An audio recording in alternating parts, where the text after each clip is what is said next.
Hello friend, आप लोगों का स्वागत है आपके अपने यूट्यूब चैनल पे। और आज की वीडियो शुरू करने से पहले आप सबसे एक रिक्वेस्ट थी मेरी कि ये जो मेरा है नया यूट्यूब चैनल है, इसको आप ज़्यादा से ज़्यादा सपोर्ट कीजिए, फॉलो कीजिए, लाइक कीजिए, सब्सक्राइब कीजिए और वीडियो को शेयर भी कीजिए ताकि जो ज़रूरतमंद लोग हैं उन तक ये वीडियो पहुंच सके। और बेल आइकन पे प्रेस करना ताकि जो भी मैं कोई नई वीडियो डालूँ उसका नोटिफिकेशन आप तक सबसे पहले पहुँचे। और किसी भी भाई का सवाल हो कोई और कोई भी समस्या हो तो वो मुझे कमेंट बॉक्स में लिख सकता है, नहीं तो मेरी ईमेल आईडी पे मुझे मेल कर सकता है। तो आज का टॉपिक है कि जोत में फूल बनना, या दीपक में जो आप जोत जलाते हो, दीपक में जो जोत जलाते हो रुई की, उसमें फूल बनता है या मशरूम सा बनता है, जैसे कभी लगता है कि 2 आँखें बन गई हों, ऐसा कुछ बनता है। तो उस टॉपिक के बारे में आज हम बात करेंगे। और यूट्यूब पे मैंने बहुत सी वीडियो देखी इस टॉपिक के ऊपर कि इसी टॉपिक के ऊपर एक ही आदमी ने कम से कम 10-12 वीडियो बना रखी है, किसी ने 8 वीडियो बना रखी है। तो देखो, जो बात सही है तो वो मैं यहाँ बताता हूँ। मैं ये नहीं कि दूसरे के यूट्यूब चैनल से देखा मैंने और उसकी कुछ बातें सुनी और दूसरे के कुछ यूट्यूब चैनल से बातें सुनी तो वो उठा के मिला जुला के आपको यहाँ बता दिया। मेरा वो काम नहीं है। और जो भी यूट्यूब पे लोग ज़्यादातर बात बताते हैं, आपको ऐसी बात बताएंगे कि आपको अच्छी लगे और आप वो सुने उसको, आगे वो क्या कहने वाला है। वो बेशक झूठ बताएगा पर ऐसा टॉपिक बना के बताएंगे कि आप उसको सुनो। गलत चीज़ को भी वो सही चीज़ बना के बताते हैं। तो हमारे यहाँ वो काम नहीं है, जो गलत है वो गलत है, जो सही है वो सही है। गलत को हमेशा गलत ही बताया जाता है, जो सही है उसको हमेशा सही बताया जाता है। और किसी को मेरी बात सही लगती, किसी को नहीं लगती, तो भाई हमारा वो सिद्धांत है कि हम झूठ नहीं बोलते, सच बोलते हैं, चाहे किसी को बुरा लगे चाहे भला लगे। तो दीपक में फूल बनने का मतलब ये होता है कि पूजा पाठ आपकी अच्छी है, भगवान की कृपा भी है, सब कुछ अच्छा है, पर ये बात से वो नहीं मतलब है कि आप ही के पास कृपा है, आप ही के दीपक में फूल बन रहा है, ऐसा कुछ नहीं है। कोई अनजान आदमी भी दीपक जलाता है तो उसके दीपक में भी फूल बनता है। ये तो नेचुरल है, इसमें ऐसा कुछ नहीं है कि इसमें कोई वो है। हाँ, अगर आप कहें कि मैंने जोत जलाई, दीपक यहाँ रखा था, खसक के इधर आ गया या इधर घूम के आ गया, या दीपक की जोत मैंने सीधी जलाई थी, जब बाद में देखा तो दीपक की जोत उधर को लेफ़्ट को घूम गई थी या राइट को घूम गई थी या पीछे हो गई थी। हाँ, ऐसा होता है, तब आप मान सकते हैं कि आप पे भगवान की कृपा है। ऐसी तो नॉर्मल लोग भी पूजा करते हैं, उनके उनके में भी फूल बनता है। और ये जो बनता है दीपक में आँख जैसा, मशरूम जैसा, ये तो सबके में बनता है। ये नहीं स्पेशल है कि आप पूजा पाठ कर रहे हैं तो आप ही में बन रहा है। तो आप बहुत खुश हो रहे हैं, अरे भाई मेरे में तो भाई मशरूम बन रहा है, भगवान की पूरी पूरी कृपा है। ऐसा कुछ नहीं होता है। ये सब बात झूठ होती है कि आप पे ही भगवान की कृपा है, आप पे विशेष कृपा है, ऐसा कुछ नहीं। जो पूजा पाठ लोग करते हैं नॉर्मल लोग, तो उन पे नॉर्मल लोग की तरह कृपा रहती है। हाँ, जो मंत्र साधनाएं वगैरह करते हैं तो उन पे अलग कृपा होती है। तो ये नहीं कि आपसे भगवान रुष्ट हैं, आप में दीपक में फूल नहीं बना तो आपसे भगवान रुष्ट हैं, ऐसा कुछ नहीं है। कभी कभी दीपक में फूल बनता है। हाँ, ये निशानी होती है कि भगवान की कृपा है आप पे, भगवान आपसे प्रसन्न है, आपसे दुखी नहीं है। और इसका ये भी मतलब नहीं होता है कि आप पे फूल बना, 2 दिन फूल नहीं बना तो आपसे भगवान रुष्ट हो गए, ऐसा नहीं होता। कभी कभी दीपक में फूल बनता है और किसी का तो डेली बनता है, वो कभी भी जलाए। और कुछ लोगों का होता है आज बन गया, 2 दिन नहीं बना, फिर तीसरे दिन बन गया, फिर 1 हफ्ता नहीं बना, ऐसे भी होता है। तो इसका मतलब ये नहीं होता कि भगवान आपसे रुष्ट हैं, आपकी पूजा पाठ सब सही है, कोई दिक्कत परेशानी नहीं है। और पूजा पाठ करना अच्छी बात होती है और सबसे बड़ी सेवा होती है माँ बाप की सेवा कीजिए। माँ बाप की सेवा करेंगे तो भगवान अपने आप खुश हो जाएंगे। गुरु की सेवा करो, भगवान वैसे ही प्रसन्न हो जाएंगे। तो कुछ लोग होते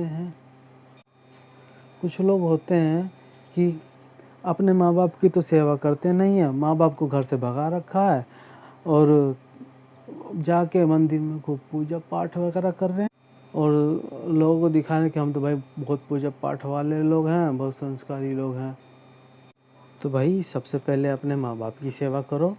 लोग जब बच्चे बड़े हो जाते हैं ना तो वो भूल जाते हैं कि माँ बाप ने क्या क्या किया उनके लिए, कितना परिश्रम किया।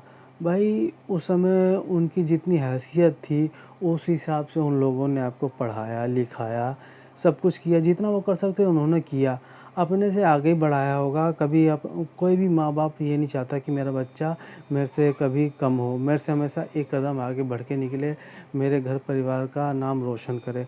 हर माँ बाप यही चाहता है। पर आज की जनरेशन ऐसी हो गई है कि माँ बाप की तो कोई इज्जत ही नहीं है। भाई सबसे पहले घर में अपने माँ बाप की इज्जत करो। उनकी इज्जत करोगे तो भाई भगवान खुद ही प्रसन्न हो जाएंगे। अब तुम सोचो कि जो माँ बाप हैं उनकी तुम पूजा नहीं कर रहे हो, पड़ोसी को ले आके उनकी खूब खातिरदारी कर रहे हो।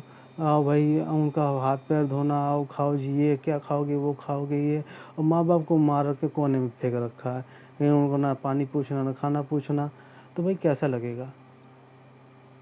बेकार लगेगा ना। जब तक आप अपने घर की सेवा नहीं करोगे तो कैसे वो खुश होंगे भगवान जी? सबसे पहले होता है माँ बाप की सेवा करो, अपने पितरों की सेवा करो। आपके पितृ प्रसन्न रहेंगे, कुल देवी कुल देवता, भाई ये घर के भगवान है। पहले घर के भगवानों को तो खुश कर लो, तभी तो बाहर के भगवानों को खुश कर पाओगे आप, हैं? बस आप सोचते हो कि हमारे पूजा पाठ से देवी देवता प्रसन्न हो जाए। भाई प्रसन्न किस चीज़ से होंगे, खुश किस चीज़ से होंगे? जब घर ही का बंदा खुश नहीं है, आपकी देवी देवता आपसे खुश नहीं है, आपकी कुल देवी खुश नहीं है, आपके कुल देवता खुश नहीं है। एक होता है नगर खेड़ा, वो आपसे खुश नहीं है, जिसे यूपी में कहीं डी बाबा कहते हैं, तो वो आपसे खुश नहीं है। आप चले पूजा पाठ करने, वो फिर पूजा पाठ करते हैं तो फिर जो देवी देवता आएंगे तो वो तो उनको वहाँ घुसने नहीं देंगे, वो तो उनको घर में घुसने नहीं देंगे भाई। वो तो कहेंगे भाई जब हमारी इज्जत नहीं करता आपकी इज्जत क्या करेगा वो। तो फिर वो देवी देवता वहाँ से लौट जाते हैं। तो इसीलिए सबसे पहले अपने माँ बाप की सेवा करो। जो भी तुमसे होता है रूखा सूखा जैसा भी होता है आप दो अपने माँ बाप को।